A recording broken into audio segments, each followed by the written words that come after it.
الحمدللہ رب العالمین والصلاة والسلام علی رسولہ الکریم اما بعد۔ جو ہم اعمال کرتے ہیں مقصد تو یہی ہوتا ہے کہ اللہ سبحانہ و تعالیٰ کے ہاں وہ اعمال قبول ہو جائیں اور ہمیں اس کا اجر و ثواب اور نیکیاں مل جائیں، اس کے بدلے میں جنت اللہ سبحانہ و تعالیٰ عطا فرما کے گناہوں کو معاف کر کے جنت عطا فرمائے اور جہنم سے محفوظ رکھ لے۔ لیکن بعض اوقات بندے کی اپنی کوتاہیوں اور خامیوں، کمزوریوں اور غلطیوں کی وجہ سے اعمال اللہ سبحانہ و تعالیٰ کی ہاں عدالت میں قبول ہونے کے بجائے رد کر دیے جاتے ہیں۔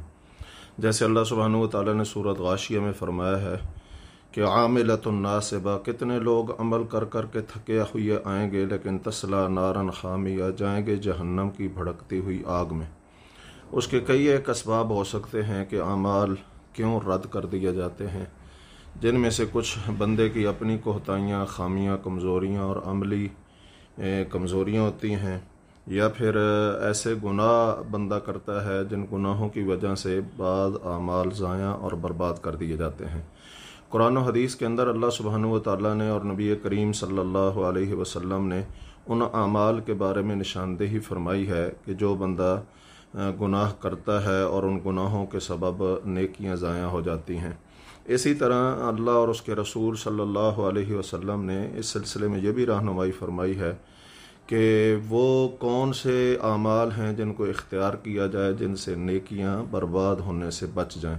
تو انشاءاللہ اللہ نے توفیق دی تو اگلا کچھ دروس کے اندر وہ اعمال یا وہ کام جن کے ذریعے سے ہم نیکیوں کو قبول کروا سکتے ہیں ان اعمال کا ذکر کیا جائے گا، اور اس کے بعد انشاءاللہ ایمانیات، پھر اعمال کو برباد کر دینے والے گناہ، اسی طرح اخلاقیات وغیرہ۔ یہی مقصد ہے اس چینل کے بنانے کا۔ اللہ مجھے اور آپ سب کو انہیں سمجھ کر عمل کرنے کی توفیق عطا فرمائے۔ جزاکم اللہ خیرا۔ السلام علیکم ورحمۃ اللہ وبرکاتہ۔